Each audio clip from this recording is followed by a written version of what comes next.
3 পড়তেছে পানি।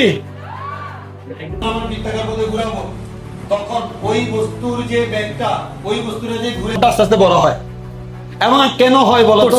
তখন বৃত্তাকার পথে যখন কেন্দ্রবিমুখী, আর কেন্দ্রবিমুখী বলের কারণে এটাকে বাইরে দিকে ছিটকে মারছে। এর মানে আমরা হাত দিয়ে শক্ত করে ধরে রাখছি, বাইরে যেতে দিচ্ছি না। এখানে ঘুরে নাকি সমদ্রুতিতে, আর বস্তু যদি সরে নিচের দিকে, তাহলে বাইরের দিকে যাই সমান হয়, তাহলে কেন্দ্রবিমুখী বল একটু বেশি হওয়ার কারণে। এটা হচ্ছে আমাদের দেখি পারো কিনা। আজকের যত হ্যাঁ করো।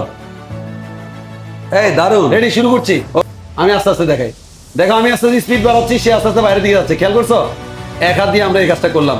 এর জন্য আমি এখানে দেখা দেখো পারি না, হইলো লাভ নাই।